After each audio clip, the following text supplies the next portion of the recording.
The pick is officially in. It is a moment that we have all been waiting for. So let's send it to Deputy Commissioner Mark Tatum for the Lakers' 55th pick.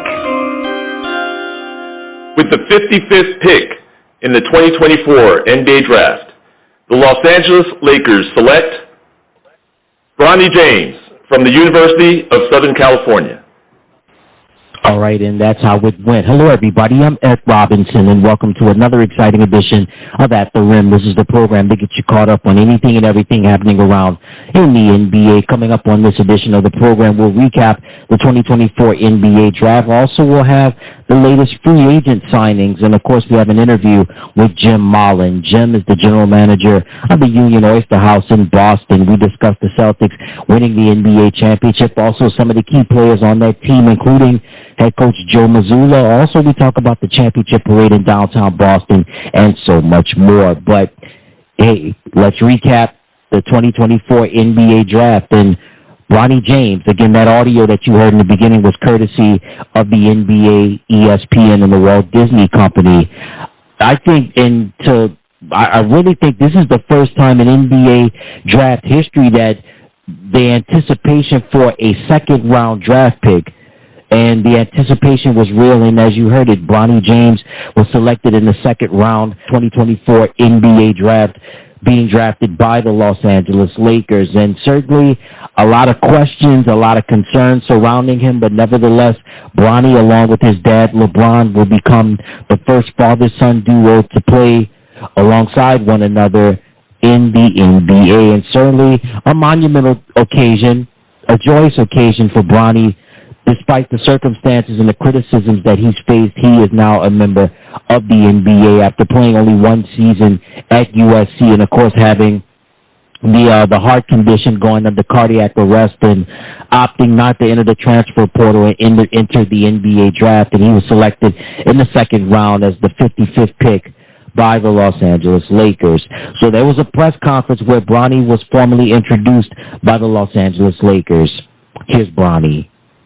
Yeah, everything's just been surreal. Trying to take it all in by the days. Extremely, grateful for everything that JJ and Rob have given to me. And I've just been extremely excited to get to work. We haven't gone too deep into that stuff yet, especially because we haven't even started Summer League yet. But, just stuff that he's been telling me my whole life, just having that work ethic and coming in and getting your work in and listening to your coaches and being coachable, stuff like that he's, driven into my head my whole life. For me, probably just, getting a feel for the game, especially at the next level. But just excited to go out there and compete with some great players and being able to, take this time to get ready for, what's to come. For me, I always try to put that narrative of me trying to get my name out for myself. But just coming in and trying to get better, Rob has told me that there's a great development system here. So I just want to come in and get my work in and get better every day. But I never really had a thought of, me going to play with my dad, but that's always, there to, take part of, but that wasn't a main focus of mine to do. For me, probably just creating my own shot. I feel like I know how to play the game already and play the right way, but just being more aggressive in the offense end and creating my shot because I know that's what I can do. Just being more aggressive. Yeah, for sure. The time that I had off, I feel like I could have been perfecting my game more. I just feel like I've been given the opportunity to, showcase what I can really do because I wasn't given that much of an opportunity at SC. So, I'm excited for what is to come. For sure, the amplified amount of pressure. I've already seen it, stuff in media and stuff on the internet and stuff talking about I might not deserve an opportunity, but I've been dealing with stuff like this for my whole life. So it's nothing different, but it's more amplified for sure. But get through it. To be honest, just living by the days, trying not to, care about what other people think about me, because there's a lot of people that, have something to say. But yeah, I'm just taking it by the day and staying sane while doing it. Yeah, for me, just building that foundation of playing the right way. Like I said, just being that guy to be coachable and play my role and keep working while I'm doing it.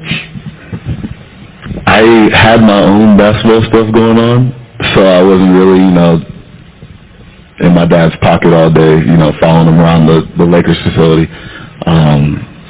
But yeah, I've had some stories, but there's not. I don't know what exactly is to come. All right, so that audio was courtesy of the NBA and Spectrum Sportsnet and the Los Angeles Lakers. So some of the things that you heard Bronny say when he was formally introduced by the Los Angeles Lakers was that at the end of the soundbite, he was asked a question about advice that he had gotten from not only his father, LeBron, but also being around other NBA standouts like a Carmelo Anthony and Chris Paul and Dwayne Wade and Chris Bosh and so on and so forth. And basically, you heard what Bronny said, that he didn't really have much time to be in his dad's pocket because he was doing his thing and trying to carve out his own legacy and just focusing on his basketball endeavors. And then also in some parts of the sound bite, you also heard that he was ready to come in and pick it. He said that he was ready to do what was necessary to develop his skills, and he also said that the pressure is going to be on when you're playing alongside not just your father, but along with that, playing in the number 2 media market in the country for a franchise like the Los Angeles Lakers. And he talked about the pressure, but you heard Bronny in that soundbite. Now let's hear his new head coach, JJRedick, speak on BronnyJames. With Bronny, I want to clarify one thing you just said, which is Rob and I did not give Bronny anything. Bronny has earned this, right? Bronny talks about his hard work. Bronny has earned this through hard work. And for us, prioritizing player development, we view Bronny as like case study 1, because his base level of feel, athleticism, point of attack defender, shooting, passing, there's a lot to like about his game. And as we sort of build out our player development program holistically, he's going to have a great opportunity to become an excellent NBA player. All right, again, so that audio courtesy of the NBA, Spectrum Sportsnet, and the Los Angeles Lakers. And you heard it from the soundbite from Los Angeles Lakers new head coach JJRedick. JJ is a numbers guy. He is a guy that is all about the analytics. Yeah, there's the talent that the players possess, but JJ is a numbers first guy. He's an analytics guy first. And you heard what he said about Bronny. He says the talent is there. The player development is going to be there for him, as well as the other rookie that was drafted out of Tennessee, Dalton Connect, and the rest of the team as well. And he also mentioned not just about the player development, but also too the analytics, paying attention to the numbers and making sure that Bronny is a top player and can be a top player. So JJ continue to rely heavily on the analytics. And you also heard him say at the beginning that he earned the opportunity, Bronny that is, and it was not given to him.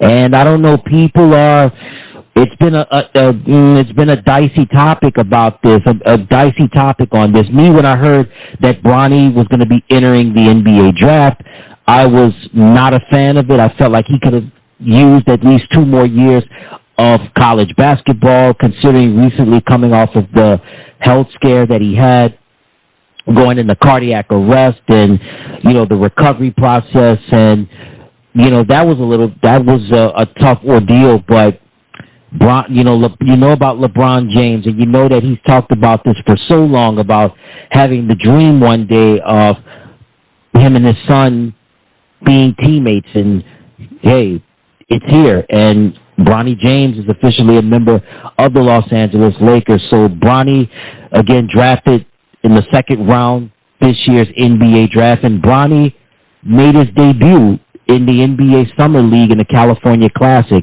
against the Sacramento Kings. He struggled, but here he is in action. And then, that's really nice penetration. Good job. BronnyJames almost 6 points at the Los Angeles Lakers in Summer League. Bronny, 17-footer,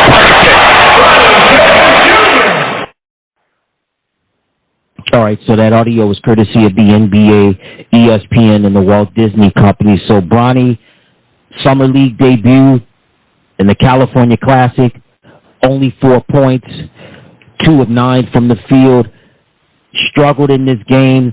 Again, you can see that there's a lot of room for improvement. And as you heard what Bronny said in the soundbite when he was formally introduced, made his formal introduction when the Los Angeles Lakers formally introduced him, and you heard what JJRedick talked about. Player development is going to be big in Bronny's time with the Los Angeles Lakers, and the development is definitely going to have to be there. Remember, he played only 1 year of college basketball. He really didn't play the whole year, so we shall see what happens. I mean, again, this is going to be an interesting situation because with NBA Summer League being in full swing, and of course, last year, the Summer League was all about Victor Wembanyama and the San Antonio Spurs. This year, it's going to be about Bronny, and especially when the NBA Summer League gets to when they begin playing Las Vegas, man, that is definitely going to be, it is definitely going to be a show. You thought it was a show last year when Wemby was playing. This year, Bronny, it's going to be something else. But again, only 4 points. He struggled. We shall see what happens going forward. Again, Bronny talked about it, and JJRedick talked about player development, and Bronny's definitely going to need it as well. Not just players as well, but specifically Bronny, considering the lack of time that he had playing college basketball. It's definitely going to be some growing pains going for him, and hopefully they can get him in the right direction because it's a lot of pressure on him playing in Los Angeles, playing alongside his father, a future Hall of Famer, and then playing for a franchise like the Lakers with so many Hall of Famers like a Kobe Bryant and a Magic Johnson and a Shaquille O'Neal and a Kareem Abdul-Jabbar and a James Worthy. So many great, the late, great Jerry West, Elgin Baylor, Will Chamberlain, just to name a few. There's a lot of, there's some big shoes to fill, and his shoes are even bigger, so we'll see what happens with Bronny in Los Angeles. So in the meantime, we talked about Bronny being drafted by the Los Angeles Lakers in this year's NBA draft. So let's recap the 2024 NBA draft. So the number 1 overall pick belonged to the Atlanta Hawks. They drafted Zachary Risacher out of France. And then the number 2 overall pick, again, another player from France, Alexander Sarr. He was drafted by the Washington Wizards. And then the 3rd overall pick was Reed Sheppard, drafted by the Houston Rockets. Stephon Castle was the 4th overall pick. He was drafted by the San Antonio Spurs. Ron Holland was the 5th overall pick. He was drafted by the Detroit Pistons. The 6th overall pick belonged to the Charlotte Hornets. Hey, another French player was drafted, Tijan Salon. The 7th overall pick belonged to the Portland Trailblazers. They drafted Donovan Clingan. The 8th overall pick was drafted. The pick belonged to the San Antonio Spurs, but they drafted Rob Dillingham, but he would later be traded to the Minnesota Timberwolves. The 9th overall pick belonged to the Memphis Grizzlies.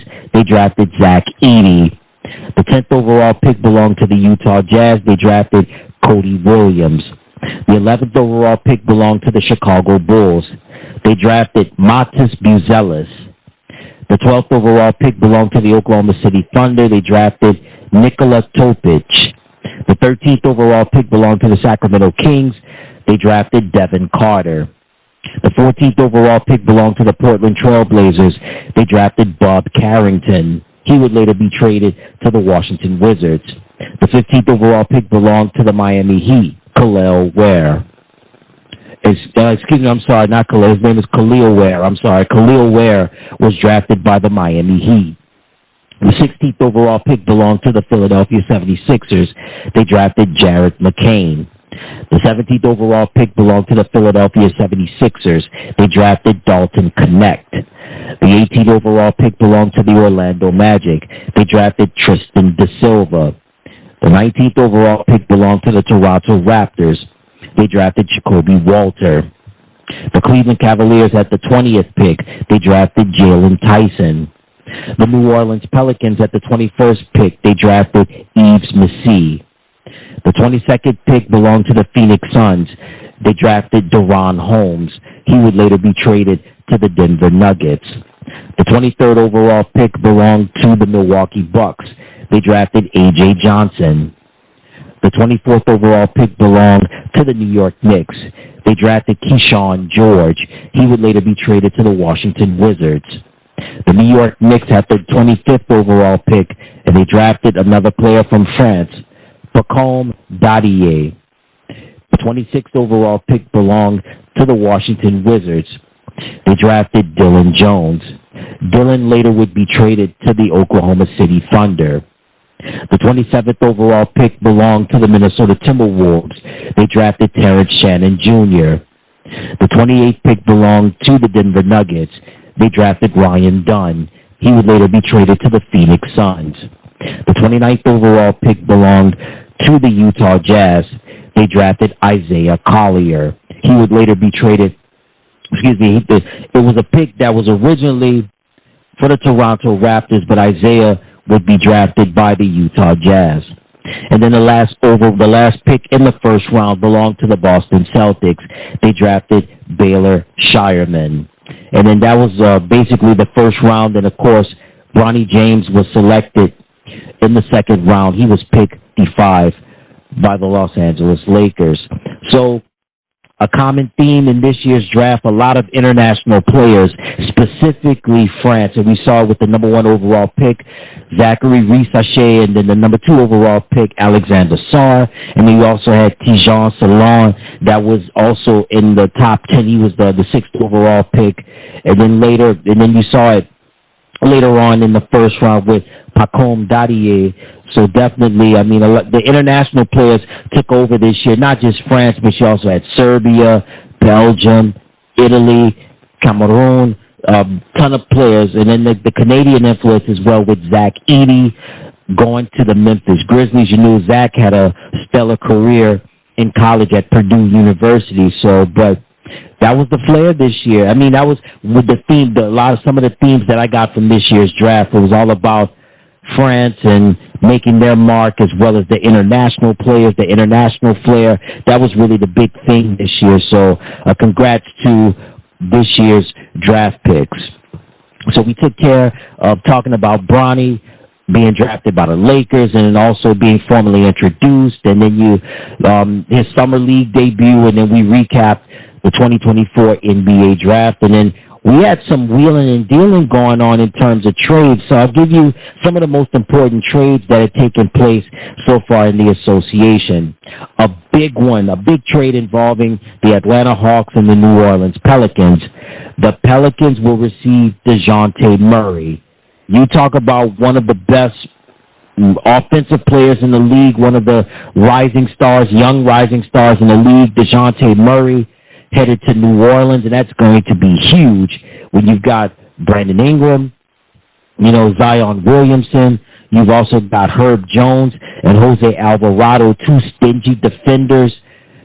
That's going to be big. C.J. McCollum is also in New Orleans, so that's going to be major for the Pelicans, and certainly the Pelicans needed another scorer. I mean, DeJounte Murray is a guy that's easily good for a double-double every night, or a triple-double for that matter. So the Pelicans will receive DeJounte Murray, and in return, the Hawks will receive Dyson Daniels, E.J. Liddell, Larry Nance Jr. Also, they'll do a sign-and-trade with Cody Zeller, and in addition, the Hawks will get the Lakers' first-round pick in the 2025 draft, and they'll get a 2027 first-round pick.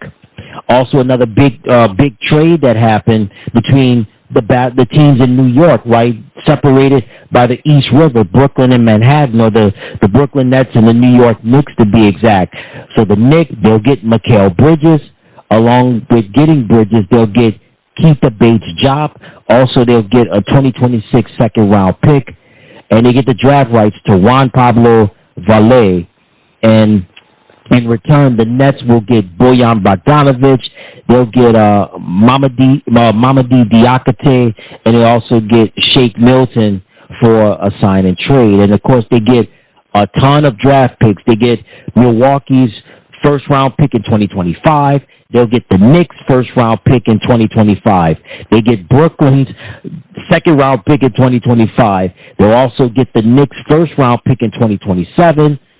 Also, they get a first-round pick in 2028, 2029, and 2031. That is a lot, but the Knicks, they're rolling the dice, and they really want to capitalize on the massive success of last year with Jalen Brunson, also with Dante DiVincenzo, Josh Hart, also with Julius Randle. Looking for Julius Randle to come back healthy from the shoulder injury. So the Knicks add a lot of offense with adding Mikal Bridges. Also, just a couple of trades to pass along.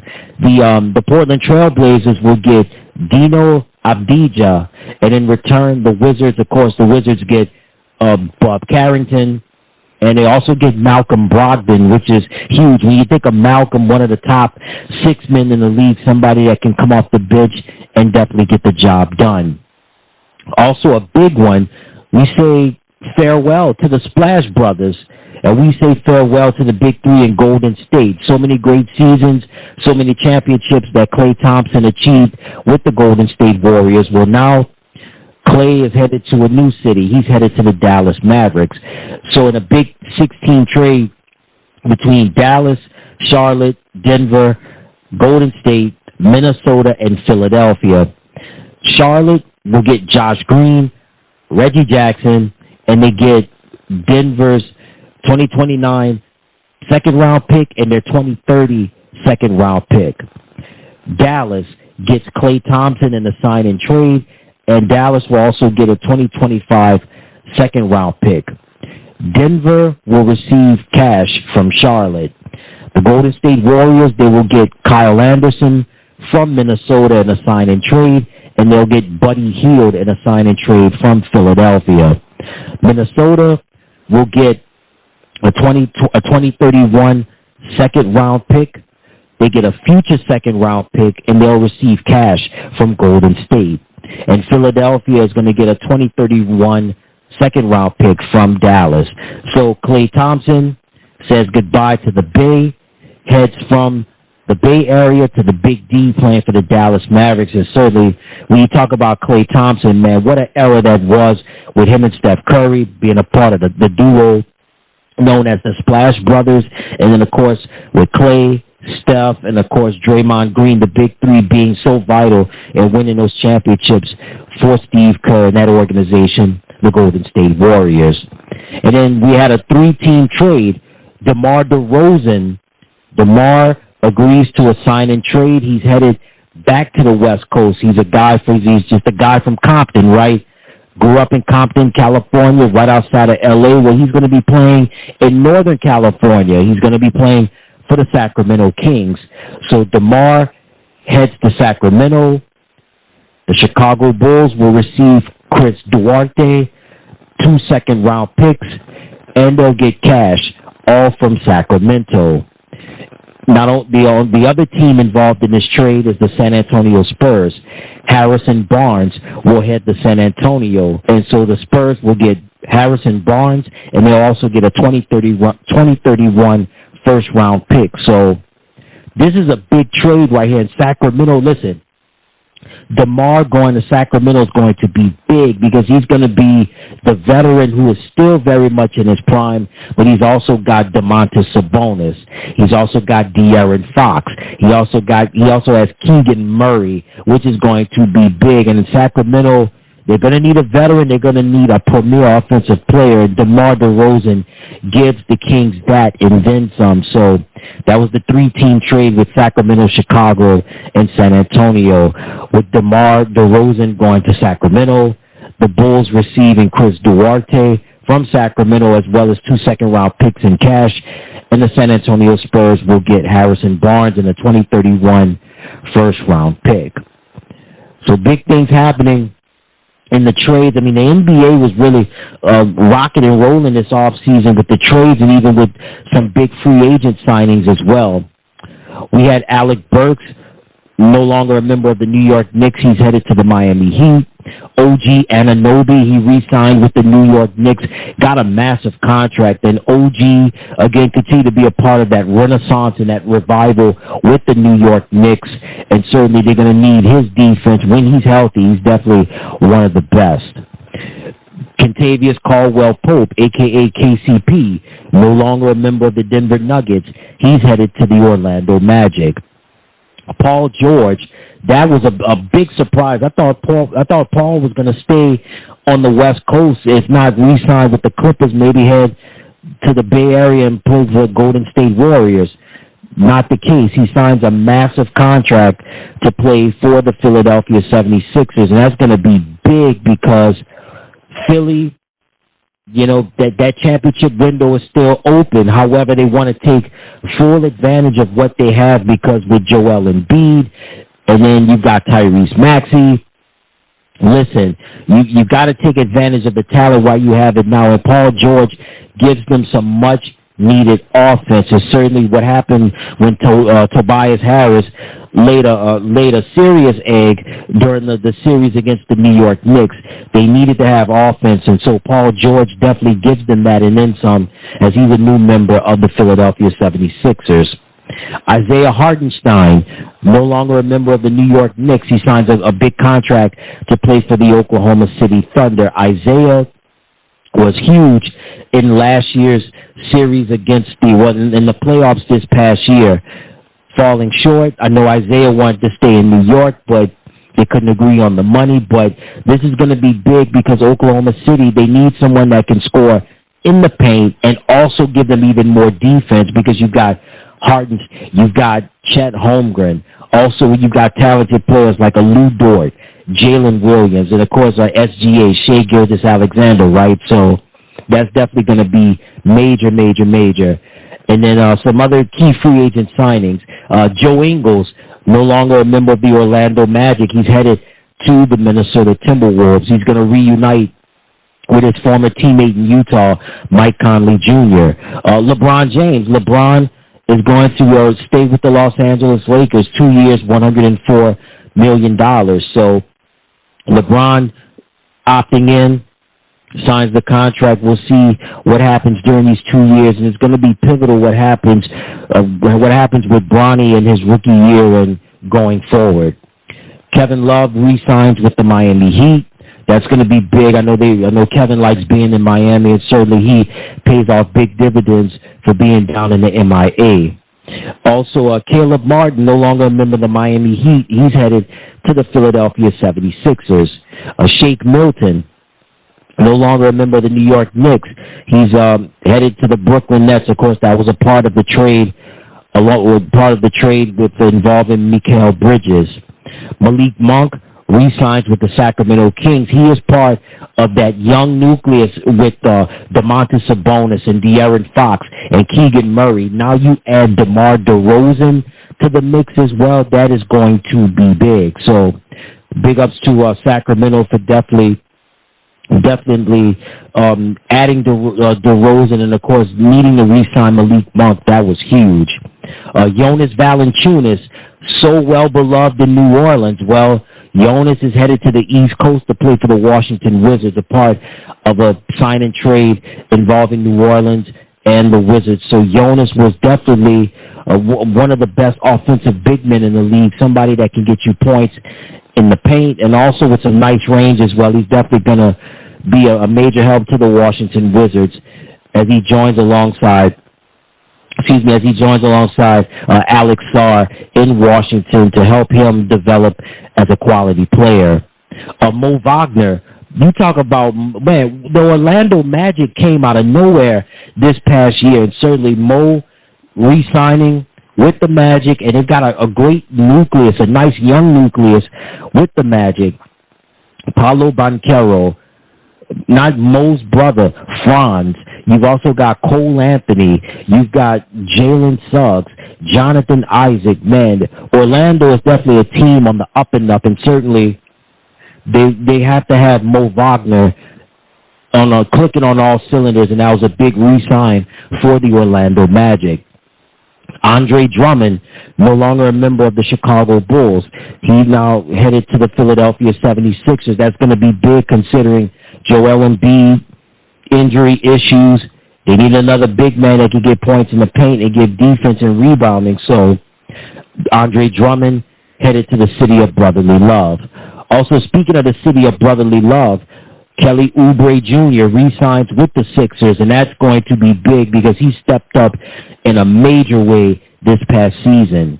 In the Oklahoma City Thunder, Isaiah Joe. Isaiah is going to stay with the Oklahoma City Thunder. That team was it came out of nowhere this year. That team has a nice young nucleus, and, man, the future's definitely bright for OKC, and Isaiah Joe is definitely one of the people that is definitely responsible for that success, and he looks to continue to build upon that success for the next 3 to 5 years.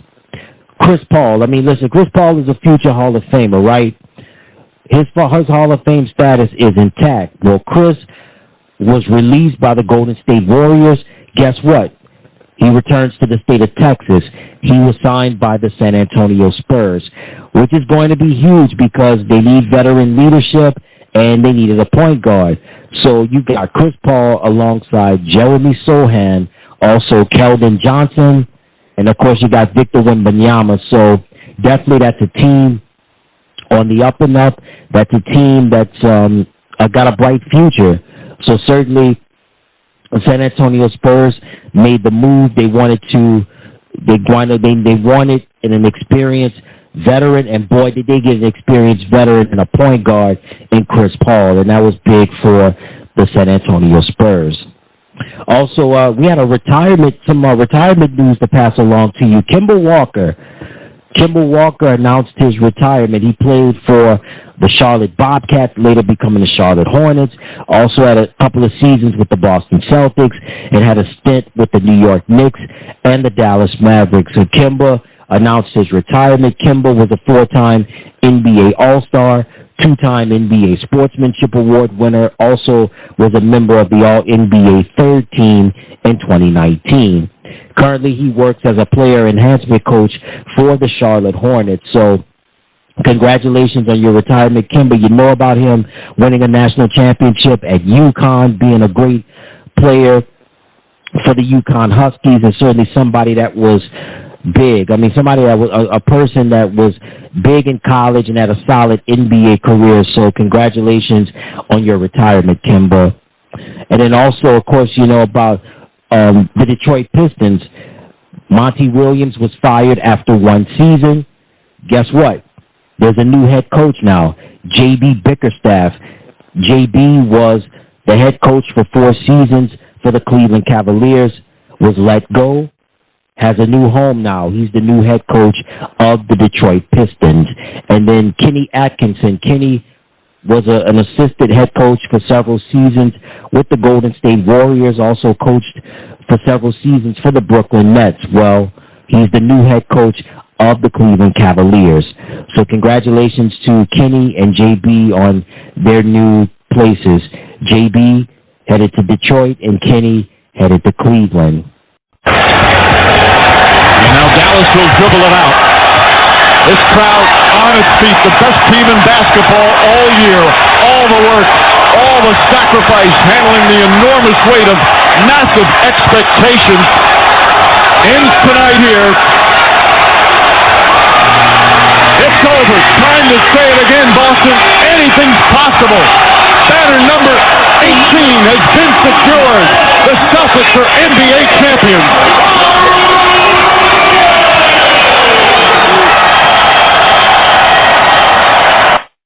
All right, everybody. That audio was courtesy of ABC, ESPN, and the Walt Disney Company. That was Mike Breen on the final call of Game 5 of the 2024 NBA Finals. And the Boston Celtics, yeah, you heard what he said. They raised banner number 18, their 18th NBA championship in franchise history. And now they currently, as this show is airing, they lead all NBA franchises for the most NBA championships. And certainly when you think of the talent of the Boston Celtics with the likes of the Jason Tatum, Jaylen Brown, Al Horford, Kristaps Porzingis, Drew Holiday, Derek White, of course head coach Joe Mazzulla, amongst others, man, it made it a banner season for the Celtics. And let's welcome him back to the program. He is the general manager of the UnionOysterHouse, which is one of the legendary restaurants, not just in the city of Boston, but just all over the world.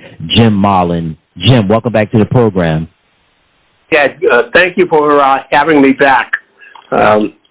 It's great for the Celtics with a lot going on.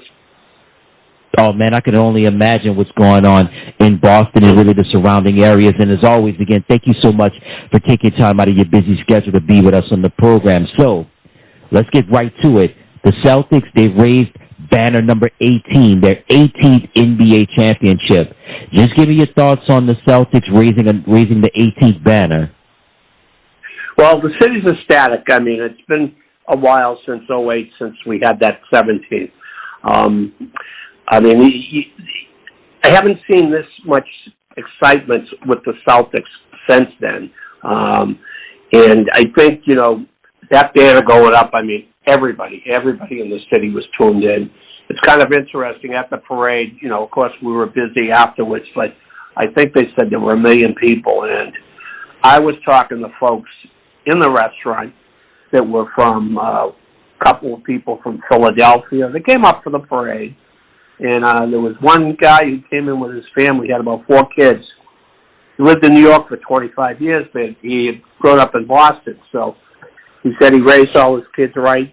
They were all Celtics fans, and I was proud to see that none of them had a Yankees cap on to boot. So, I mean, we had a lot of people from all over. The city was excited. You know, kids were down here. Families were down here. The garden was packed in outside. The entire route, I mean, you couldn't move. There were so many people around. But it went very, very well. It got started a little bit late. It followed its route from the garden out to Copley Square. So it passed quite a bit of downtown Boston, probably a little over 2 miles. And it was exciting to see. It really was. Definitely, from watching it, it was really amazing. We're going to get more into the parade a little bit later, but there was certainly some of the key elements that made this season what it was, a magical season and a championship season. I just want to start off talking about Drew Holiday. When the Celtics pulled the trigger to get Drew in that trade right before the season had started, man, it paid off big dividends for the Celtics. Just give me your thoughts on Drew and his contribution this past season. Well, he was great. I mean, you put him back there with Derek White, and you know, you just had the best 2 defensive guards I think in the NBA. They just shut teams down when they had to. He was a massive contributor. So we were very excited about getting that player. All right, and another person that came through in the clutch in a big trade, that was the gentleman from Latvia, KP, Kristaps Porzingis. When healthy, he made his presence felt, especially in this series. Just give me your thoughts on Kristaps and his work this past season. You know, another just really tough, hard player. I mean, he contributed. You know, part of the reason they all, you know, got to where they were. It's what really kind of amazed me about a lot of, not just he, but a lot of other players. You had a lot of outstanding players on this team, but I think what really pulled them together is the fact that they could play together as a unit, you know, and that's kudos to Joe Mazzulla for pulling that together. I mean, you had a lot of paid players, a lot of egos, but you didn't see that. They just they just, they went out there and did their jobs. It was incredible. All right, and certainly somebody that, you talk about really being the heart and soul of the team and just the leadership skills. Al Horford, man, what's not to love about Al, right? Finally getting his first championship and definitely deserving of it. Just give me your thoughts on Al and his play. He was great. He was just a fan favorite. He had some great stats. He went out there. He crushed it when he was healthy and just, helped this team along so much. They were fortunate that they could fill that center spot with a few guys, but he definitely was, the guy to go to when we could get him. He really put everything together. You had the two offensive guns up front and the defense in back, and you had Al down there directing all the traffic and just making things happen. All right, and then, lately the Celtics within the last year and a half, they've been a money machine and all for the right reasons. Derek White with the defense and the three-point shooting, and he was rewarded recently with a massive contract extension. Derek has been like a cult hero since he's arrived in Boston. Just give me your thoughts on Derek and his play. He was just incredible. Great guy, throwing some three-pointers, great defensive guy. He blended in, and they all complemented each other so well. It's ironic that, they tied up their two biggest contracts. Jason Tatum, they signed, I think, for $315 million for 6 years, which is purported to be the largest NBA contract to date. And then they also signed, Derek White. So in doing so, they ensured that they are going to make another run at it next year. And, kudos to Rick Grousbeck, because even though he's selling the teams, he's setting it up so they get one more year. Of course, the year after that, we're all going to have to worry about the luxury tax. So we don't know what's going to happen there, but we'll enjoy this while we can. You're right about that. They have to enjoy it while they can, and certainly they're building, as you stated, for at least the next 5 years. And Derek has been one of the key components for the last several years, and it was definitely a gem and definitely smart for them to lock him down for a while and give him that extension. And while we're on the talk of contract extension and money, Jaylen Brown, the Bill Russell Finals MVP, he got his money, his well-deserved extension last year, but Jaylen was just a monster of he was on a tear this year, and especially in this series. Just give me your thoughts on Jaylen and his play. Well, he's just incredible. He's like a man on fire when you're watching him. He definitely deserved that contract, and having him up front with Jason, it's just who's going to stop him? I can't remember two power forwards like that. I look back again. I think we talked about last time. I go, back with the original big three, and then of course, in 8 we had Kevin Garnett, we had Paul Pierce. We've had that, but like this year, these guys are just incredible, just absolutely incredible. They can come at you 10 ways to Sunday, inside, outside, three-pointers. There's no way of shutting them down. You're right about that. There was no way to stop him, and there was no way to shut him down during this year. And definitely Jaylen have definitely held his own on this one. And we got to, of course, talk about the new money man. You mentioned him earlier, Jason Tatum, right?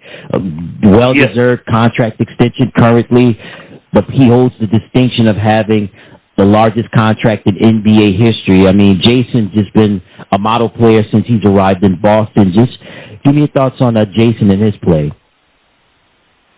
He just he goes out there. He was in there for 74 games. I think he was doing 26.5 or 26.6 points per game.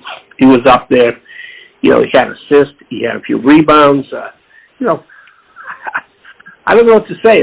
He's a complete player. He has all the tools, and he's got the attitude and the leadership and that mental toughness that you need to get through a season like this against some very, very good teams. And I know they have a lot of talent, but they had to dig deep after that humiliating loss in Game 4. and they came back, I think, with a vengeance, and that's what you need. He contributes to that, and it's contagious, right down through the roster and to the bench.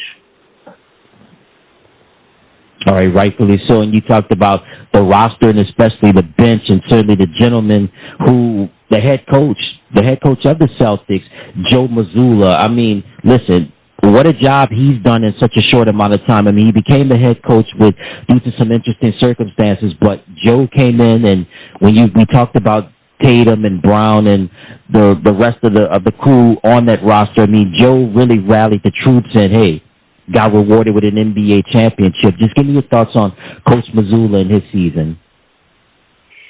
It's amazing. He picked up, as you said, under, strange circumstances. But this is a guy, he amazes me. Never played in the NBA, but he was just a solid coach.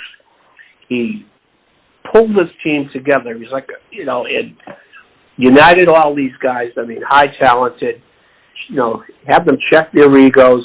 And like I said, function together as a unit. I mean, sometimes that's hard when you have superstars like we have. And he made them work. He kept them going. There were some downtimes. He picked them up. He inspired them. I mean, we love him, absolutely love him in the city of Boston. I'll tell you a little bit about, after they won the championship. He took the Bryant Trophy and went through the North End, the neighborhood of Boston, showing it off so the people down there could see it. And I took it out to dinner with himself one night when he went out with his wife. And there's a small community south of Boston, Quincy. And he went down through there. He was in the center of the town with the mayor, so people could see it. It was just a nice gesture. And it's reminiscent of something that the Boston Bruins did back in 2011 when they had the Stanley Cup. The players paraded through the North End and around the city of Boston, just so people could get up close, see it, touch it. We were actually lucky enough back then that they brought it into the Oyster House, and we had several pictures taken with the Stanley Cup at the bar and throughout the place, and people had a chance to come over and take pictures of it. But, I mean, that's the type of guy he is. The city loves him. The fan base loves him. The players respect him, and they look up to him. And, you have all the talent in the world, but if somebody's not there directing it and, marshaling it, nothing's going to happen. Yeah, you're absolutely right about that, and definitely he's the right director thus far for the talent on that team, so big ups to head coach Joe Mazzulla. All right, so, Jim, you mentioned some things earlier about the parade in downtown Boston, and, man, just watching it, they said that it was estimated that over 2 million people were in downtown Boston for the parade. Do you know what the actual numbers were, what the actual figures were, how many people were in attendance? I don't know. I mean, it was at least 1 million. I'd say it could be like 1.5 million, 2 million. I mean, the place was packed. As I said, the route runs a little over 2 miles, and it ran from the Garden. You went up a major street across the back of City Hall Plaza and continued down along Boston Common, which is a very famous landmark, and down Boylston Street where the marathon ends, and it ended up down in that area by the Prudential Center, and you couldn't squeeze any more people behind those police barriers. I mean, people were just going crazy, and it's just it's kind of funny. We have one guy who's a pretty good-sized guy. He's about 6'4", big man. He was there, and some guy said, "I'll give you $20 if I could sit on your shoulders when the duck boats came by." So he took it. But everyone enjoyed himself. It went very peacefully. I think they had a handful of arrests, if that. And it was definitely family-friendly. People enjoyed themselves, but they behaved themselves, too, which is very important. So, as I'm talking about that, I'm thinking about, again, going back to like 1983 when they had the parade. They actually did it a different way. They, started at the other end. They came back, and they stopped at Boston City Hall Plaza. And the Celtics got out, and they had million-plus people there. And then they had hundreds of thousands of people on the plaza. It was a crazy, crazy day because as soon as that was over, all of the restaurants and the pubs in the area just got bombarded with people. It was crazy. This was a much better way to do it, disperse it throughout the entire downtown area. So it was a lot of fun. We did well with it. We had a lot of fun with the people coming in from it, and especially seeing all the young kids that were, so ramped up about their Celtics. It was wonderful. Yeah, it looked like it was a very festive atmosphere just watching it on television. And you mentioned earlier that you met somebody from New York and Philadelphia that were at the parade. Did you meet anybody from maybe the neighboring states in the New England area, or someone that came from maybe from overseas to take part in this? No, I didn't have a chance to see them. We had people from New Hampshire, down that day, and I'm sure we had some coming up from Rhode Island, and probably a few more people from New York that didn't want to admit it. But we didn't see any Laker fans there, strangely. But oh, wow. Okay. I'm sure there were people from all over. But it was just a great, great day. Yeah, indeed, it looked like a great day. Consider, the weather leading up to the parade. I know on the East Coast they have been battling horrid conditions with a heat wave and stuff, but it was great to, as you mentioned, the weather definitely cooperated. Mother Nature was on its best behavior, and certainly it was a great day in Boston, specifically in downtown Boston for the parade. And the UnionOysterHouse, where you work, and you mentioned about bars and pubs and just everybody just was busy during the parade. I want to ask you, what was business like at the restaurant during the finals? During the finals, every night was busy. People would be down there. They would have, down on Canal Street, a little further from us as you're going towards the Garden, they would shut the street down and just open up like a fair. The street would be cut off from traffic.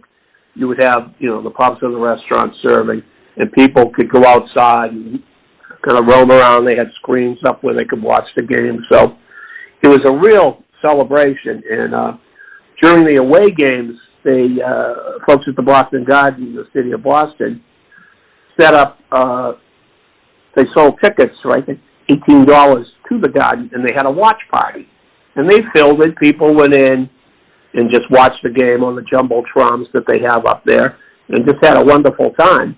And the folks that couldn't get in there were, starting to fill up the restaurants and the bars so they could view it. But it definitely was, it was a shot in the arm. Anytime you have something like that, it has a major financial boost to the economy. People come in, they spend their money, they stay in hotels. I mean, that really helps the city out quite a bit, the whole area, actually. Absolutely, man. Whenever events are happening, man, it gives a big boost to the local economy, and that was great that the restaurant did well during the finals. I wanted to ask you, how did the business fare during the parade? We did well during the parade. It was set up, and it supposed to start at 11 o'clock. It got a late jump. So they left the Garden about 11:30. And these duck boats, I don't know if you've ever seen them. They're high. It's great vantage point. Everyone can see the players, and they can see the crowds. And they go very slowly. So by the time they rolled by, they went up one street, and they were two streets up parallel, but we could see them across the plaza. So that was probably right about noontime, and it kept going. Shortly after that, people broke from there, and they kind of came in and pretty much flooded the restaurants. Again, you had people coming in. They went to the two bars, and a lot of families came in, sat down, had lunch, and we stayed busy all afternoon, and pretty much into the evening. It definitely helped us out quite a bit. Awesome to hear. And last time I had you on, Jim, we talked about, I asked you a question about some of the popular items that are served at the restaurant, but I want to ask you, what were some of the popular items served at the restaurant during the Celtics finals run? Well, again, people would come in, some would have lunch, some would just get something light to eat, but again, some of our standards, clam chowder, a lot of that was sold. I couldn't tell you how many oysters we sold, but our oyster shuckers never stopped, took a breath. They were just as busy as can be. And, that's more than you would normally see on a weekday. But I think it was a bit of a holiday, an unofficial holiday here, so people came in and, they were really enjoying themselves. Again, lobster rolls, we sold so many of those. It was incredible. I would say those were probably the 3 most popular items that we sold. Wow, man, I tell you one thing, business is definitely booming. Well, business is always booming at the Union Oyster House, but especially when the Celtics are winning, and just like this current, what's happening right now with them winning the NBA Finals and then having the parade, man, it's truly phenomenal and great to see. And you heard it from him. He is the general manager of the Union Oyster House in the city of Boston, JimMalinn. Jim, again, as always, thank you again for being on the program. Just tell everybody where they can find the Union Oyster House on social media, any websites. Let the listeners know that as well. You can find us on at our website, www.UnionOysterHouse.com, or you can like us on Facebook as well. All right, solid. And you heard it from him again, JimMalinn. He's the general manager of the Union Oyster House in Boston. Jim, as always, thanks again. All right. Thank you for having me, Ed. It's a pleasure. And now Dallas will dribble it out. This crowd on its feet, the best team in basketball all year. All the work, all the sacrifice, handling the enormous weight of massive expectations. Ends tonight here. It's over. Time to say it again, Boston. Anything's possible. Banner number 18 has been secured. The Celtics are NBA champions.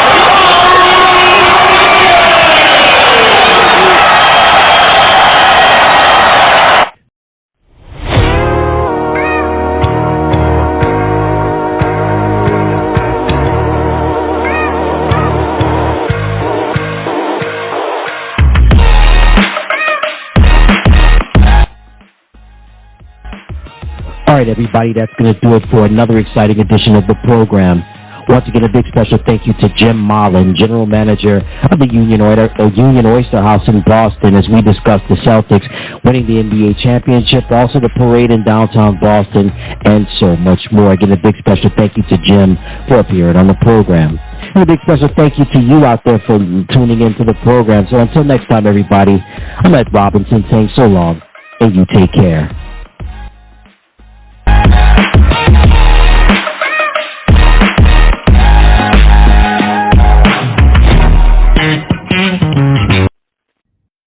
Hey everybody, thank you so much for tuning into the channel.